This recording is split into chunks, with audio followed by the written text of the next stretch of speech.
Hi guys, welcome to our channel Telugu audio stories with Mythri.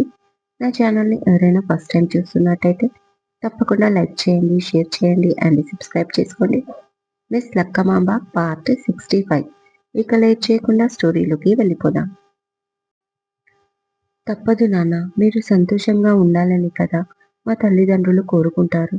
Me daddy మాత్రం ఎంతసేపు పరువు, ప్రతిష్ట, ఆస్తి అంటూ ప్రెస్టేజ్ గురించి ఆలోచిస్తాడు ముందు.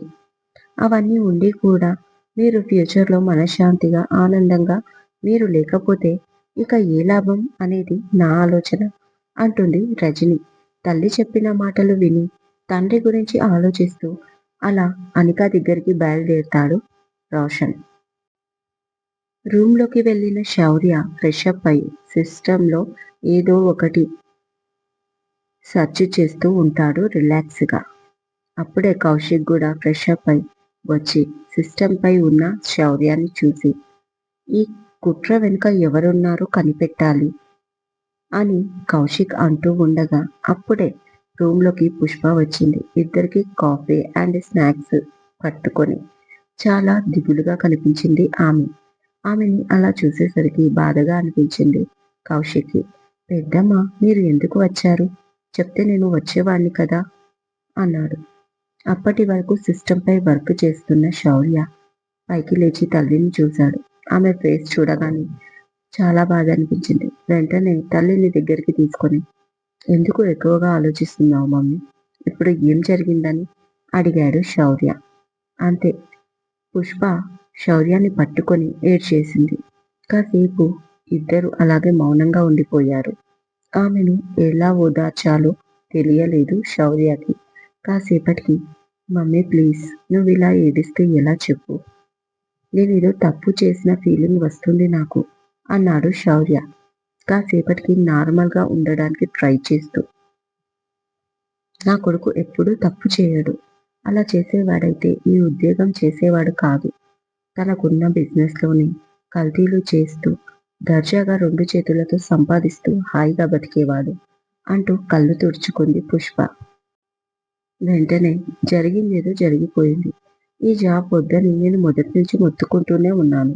ఇప్పుడైనా రిజైన్ చేసేయి నాన్న అంటుంది పుష్ప.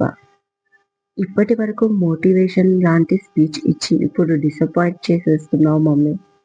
నువ్వే చెప్పు, నీ కొడుకు తప్పు చెయ్యడు అని నీకు నమ్మకం ఉన్నప్పుడు అది నిరూపించుకోవాల్సిన అవసరం నాకు లేదా అని అడిగాడు శౌర్య. ఎవరికని నిరూపించుకుంటావు? ఎంతని నిరూపించుకుంటావు? నీ దగ్గర ఏం ఆధారం ఉంది? అక్కడ ఉన్నది ఒక ఆడపిల్ల. నిజానిజాలు పక్కన పెడితే లోకం తన వైపే సింపతి చూపిస్తుంది. వద్దురా ఈ జాబ్. మీ నాన్న ఆర్మీలో పనిచేశాడు, మంచి పేరు తెచ్చుకున్నాడు. నువ్వు అటువైపు వెళ్తానంటే ఉన్న ఒక్కగానొక్క కొడుకు కూడా దూరమైతే బతకాలనే కదా నాకు ఇష్టం లేకున్నా నువ్విచ్చిన రెండో ఆప్షన్ అయిన ఈ పోలీస్ జాబ్కి వెళ్ళనిచ్చాను. కానీ ఈరోజు ఇలాంటి నింద నీపై పడుతుందని నేను అనుకోలేదు అంటూ ఏడుస్తుంది పుష్ప. పెద్దమ్మ ప్లీజ్, మీరు ఏడవకండి.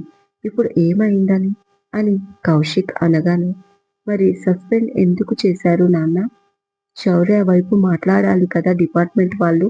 వాళ్ళే తనకు సపోర్ట్ చేయకపోతే ఇంకెవరు చేస్తారు అంటూ మళ్ళీ ఏడుపు అందుకుంది. పెద్దమ్మ, వాళ్ళ వైపు నుంచి ఫుల్ సపోర్ట్ ఉంది మన శౌర్యకి.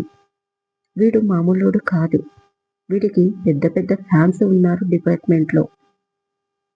వాళ్ళే సీక్రెట్గా ఎంక్వైరీ కూడా చేస్తున్నారు. కాకపోతే పబ్లిక్ అండ్ మీడియా అటాక్ చేస్తుందని కొద్ది రోజులు సస్పెండ్ విధించారు తప్ప తనని ఫైర్ చెయ్యలేదు. నిజానిజాలు బయటికి వచ్చాక వాళ్ళే హారతులు పడతాడు వీడికి. Please trust me. మీరే వాణ్ణి వెనకడుగు వేయిస్తే ఇక వాడికి ధైర్యం ఎక్కడిది? మీ బిడ్డ మీద మీకు నమ్మకం ఉన్నప్పుడు నిజమేంటో బయట పెట్టమని మీరే ప్రోత్సహించాలి, కానీ ఇలా డిసెంకరేజ్ చేయకూడదు అన్నాడు కౌశిక్. అది కాదు నాన్న నా భయం. ఇప్పుడు ఎవరో కావాలని పగబట్టి చేశారు. ఇది తట్టుకునే శక్తి ఉంది, కానీ వాటికి ఏదైనా అంటే నాకు తట్టుకునే శక్తి లేదు అంటుంది పుష్ప.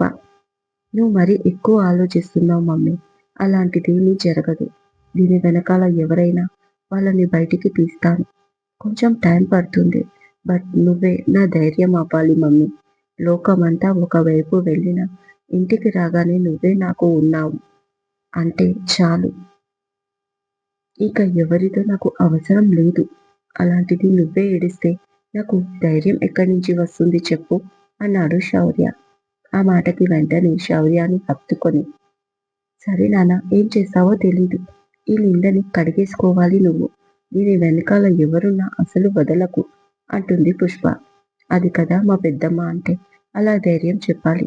సో మేము అదే పని మీద ఉన్నాం. నువ్వేం టెన్షన్ అవ్వకు. కొద్ది రోజులు ఎ- ఎప్పటికైనా నిజమే గెలుస్తుంది అని మీరు పెద్దవాళ్ళు చెప్తారు కదా అన్నాడు కౌశిక్. "ఉమ్, సరే సరే, కాఫీ చల్లారిపోతుంది. ఆ స్నాక్స్ తిని కాఫీ తాగండి. ఇంకేమైనా కావాలంటే చెప్పండి. ఇవాళ ఇక్కడే ఉండు నాన్నా నువ్వు" అని కౌశిక్కి చెప్పి బయటికి వెళ్ళిపోయింది పుష్ప.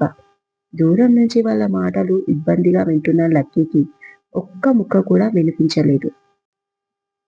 పోనీ బావని దగ్గరికి వెళ్ళి ఓదారుస్తామా అంటే ఏడుస్తున్నట్టు కూడా సౌండ్ రావట్లేదు కదా అని తనకు తానే సమాధానం చెప్పుకుంటూ పుష్ప కోసం చూస్తుంది. అప్పుడే పుష్ప బయటికి రావడంతో వెంటనే ఎగురుకుంటూ వెళ్ళి, "నీ కొడుకు ఏడుస్తున్నాడా? ఈరోజు ఒకటి వస్తుందని నేను అస్సలు అనుకోలేదు అత్త. తనకి చెప్పు నేనున్నానని. ఎవరు నమ్మినా నమ్మకపోయినా నేను మాత్రం తనని నమ్ముతానని చెప్పు. అసలు తనని భయపడొద్దని, ధైర్యంగా ఉండమని చెప్పు" అంటూ తెగ ఫీల్ అవుతూ అంటుంది లక్కీ. దాంతో పుష్ప సీరియస్ గా లక్కీ వైపు చూసి, "నా కొడుకు ఏడుస్తాడా?" అని అడిగింది. "ఏమో, అంటే యూనిఫామ్ లాగేసుకున్నారు కదా, అందుకని ఏడుస్తున్నాడేమో అని చిన్న డౌటు" అంటుంది కాస్త దూరం జరుగుతూ. "ఎవడే లాక్కునేది? నా కొడుకు దగ్గర యూనిఫాము. వాడికి వాడే కొద్ది రోజులు డ్యూటీకి గ్యాప్ తీసుకున్నాడు. నువ్వేం ఎక్స్ట్రాల్ చేయకు" అంటుంది. "మరి ఇంతసేపు రూమ్‌లోకి వెళ్ళావు? ఏడుస్తున్నాడా? పర్లేదు చెప్పు. ఎవరికీ చెప్పను" అంటుంది లక్కీ. పుష్ప చెప్పింది నమ్మక. "అదిగో మళ్ళీ. నేను ఇలా కాదే, ఒక్క నిమిషం ఆగు." శౌర్య అనగానే "వద్దు వద్దు" అంటూ పారిపోయింది కిందికి లక్కీ. నవ్వుకుంటూ కిందికి వెళ్ళిపోయింది పుష్ప కూడా. కొడుకుతో మాట్లాడాక కాస్త ధైర్యం వచ్చింది ఆమెకి. ఇక కిందికి రాగానే అనిక వచ్చి, "ఆంటీ, ఆయన" అంటూ నసుకుతుంది. "ఈ పిల్ల ఒక్కటి. పెళ్ళామేమో పెళ్ళాంలాగా ప్రవర్తించదు. ఈ పిల్ల మాత్రం వాడికి పెళ్ళాంలా ప్రవర్తిస్తుంది. ఏంటో కర్మ" అని మనసులో అనుకుంటూ, "ఫ్రెండుతో మాట్లాడుతున్నాడమ్మా" అంటుంది పుష్ప. "పర్లేదు ఆంటీ, తర్వాత కలుస్తాను తనని. మీరు బాధపడకండి. అంటే ఎప్పుడైనా కానీ మంచి వాళ్ళపైనే నిందలు పడతాయి.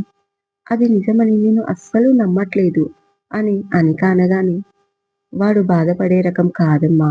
దీని వెనకాల ఎవరున్నారో బయటికి తీసే రకం. నువ్వేం కంగారు పడకు.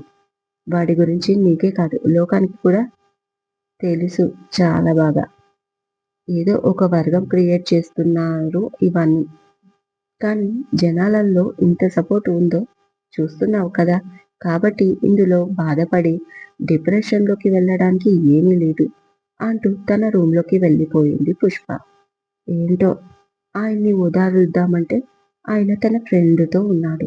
అట్‌లీస్ట్ ఆంటీనన్నా ఇంప్రెస్ చేద్దామంటే ఈవిడేమో నాకే స్పీచ్ ఇచ్చి వెళ్ళిపోయింది అనుకుంటూ ఉండగా అనిక చేతిలో ఉన్న ఫోన్ మోగుతుంది.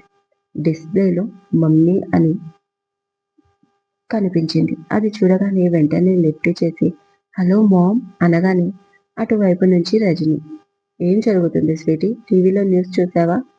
శౌర్య ఇలాంటివాడు అని అనుకోలేదు" అంటుంది చాలా సాఫ్ట్‌గా. "వాట్ మమ్మీ మీరు కూడా" అనగానే, "ఇదంతా కాదు. శౌర్యని సస్పెండ్ చేశారా? లేక జాబ్‌లోంచి తీసేశారా?" అని సీరియస్‌గా అడిగింది రజని. ఆ ఒక్క మాటకి ఒక్కసారిగా టెన్షన్ వచ్చేసిన అనిక, "అది నాకు తెలీదు మమ్మీ. అడుగుదామంటే తన ఫ్రెండ్‌తో ఉన్నాడు రూమ్‌లో" అంటుంది. "అయితే ఇప్పుడు తన రూమ్‌కి వెళ్ళి అడుగుతావా? నీకసలు బుద్ధుందా? అతని దగ్గరికి వెళ్ళాల్సిన అవసరం లేదు. ఈవినింగ్ అక్కడికి వస్తున్నాను. ఇక వచ్చేసేయ్ మాతో" అంటుంది ఒక నిర్ణయానికి వచ్చినట్లుగా రజని. ఆ మాటకి ఇంకా షాకయిపోయింది అనిక. "వాట్ మమ్మీ, ఏం మాట్లాడుతున్నావు?" కంగారుగా తన రూమ్‌లోకి వెళ్ళి డోర్ లాక్ చేసుకుంది. వాళ్ళ మాటలు ఎవరైనా వినకూడదు అనుకుంటూ. ఇంకేం మాట్లాడమంటావు? మరి ఒక క్యారెక్టర్ లేని అబ్బాయితోనే నీ పెళ్లి చేయాలా నీకు? ఇంకా దానికి నువ్వు ప్రేమ అని పేరు పెట్టుకుంటున్నావు. దేవుడి దయ వల్ల నీ లవ్ ఇంకా అబ్బాయి యాక్సెప్ట్ చేయలేదు. ఈ విధంగా మనకు మంచే జరిగింది. ఇక చేసిన నాటకాలు చాలు, వచ్చేసేయ్ మన ఇంటికి. నీకు నచ్చిన సంబంధమే, నీకు ఇష్టం ఉన్నప్పుడే పెళ్లి చేస్తాం. నువ్వు అనుకునే విధంగా జరుగుతుంది నీ పెళ్లి. బట్ ఒకటి, శౌర్య నీకు కరెక్ట్ కాదు స్వీటీ అంటుంది రజని. ప్లీజ్ మమ్మీ, ఇవన్నీ వేస్ట్ మాటలు. మీడియాలో ఏదో పిచ్చి పిచ్చిగా చూపిస్తున్నారు. అది నమ్ముతావా? ఆయన అలాంటి వాడు కాదు అంటుంది అనిక. అబ్బా, అంతవరకు వచ్చిందా? అతను మీద నమ్మకం ఏంటి? మీడియాలో వచ్చేదంతా అబద్ధమైతే సరే నమ్మకు, కానీ నీ ఫ్యామిలీ అతన్ని నమ్మట్లేదు. నేను నిన్ను కన్న తల్లిని చెప్తున్నాను కదా. అతను మంచివాడు కాదు. పోలీస్ ముసుగులోనే బాగుంటాడు, పైకి మంచివాళ్ళ నటిస్తాడు. అయినా నమ్మవా నా మాట? నాకంటే మీ డాడీ కంటే ఆ శౌర్యాన్ని ఎక్కువైపోయాడా నీకు అని అడుగుతుంది రజని. అది కాదు మమ్మీ, అది సీరియస్గా తీసుకుంటున్నావు. ఎవరో గిట్టని వాళ్ళ పని అని అనిక మాట పూర్తి కాకముందే, నువ్వు నోరు మూసుకో స్వీటీ. నీకు ఏ విషయంలో ఎలాంటి అనుభవం లేదు. నిప్పు లేనిదే పొగరాదు. ఆ అబ్బాయి ఏదో తప్పు చేశాడు కాబట్టే ఇదంతా మీడియాలో వస్తుంది. కొన్ని గంటలుగా ప్రసారం అవుతున్నాయి. మరి వీటికి అడ్డుకట్టినట్టుగా ఏదైనా ఉందా? అట్లీస్ట్ డిపార్ట్మెంట్ నుంచైనా అతనికి మద్దతు లభించిందా? దాని గురించి మీడియాలో ఎలాంటి ప్రకటన రాలేదు. శౌర్య కూడా మీడియాతో మాట్లాడి ఈ విషయాలను ఖండించలేదు. ఒకవేళ డిపార్ట్మెంట్ వాళ్ళు రియాక్ట్ అయినా అతన్ని జాబ్ నుంచి తీసేస్తారు తప్ప అతను చేసిన చెడ్డ పనికి వంత పాడరు. అర్థమవుతుందా? మీ డాడీ కూడా అసలు ఒప్పుకోడు ఇప్పుడు ఈ సంబంధానికి. ఇంతకు ముందు విషయం వేరు, ఇప్పుడు వేరు అనిక. అనవసరంగా నీ మనసు పాడు చేసుకోకు. మీ డాడీ చెప్పిందే నిజం. అతని డ్యూటీ అతను చేశాడు, మీ డాడీని సేవ్ చేసే విషయంలో, అంతే. తప్ప ఇంకా ఎక్స్ట్రాలు ఏమి చేయలేదు. ఇప్పుడు కనిపిస్తుంది కదా అతని నిజ స్వరూపం. లోకానికి తెలిసేటట్టు ఒక డ్యూటీలో తెలియకుండా మరొక డ్యూటీ. అయినా అవన్నీ మనకెందుకు? నేను వస్తున్నాను, నువ్వు రెడీగా ఉండు అనగానే అనిక గుండెలో రైలు పరిగెత్తాయి. అప్పటి వరకు తల్లి ఎంతో సపోర్ట్ చేసింది.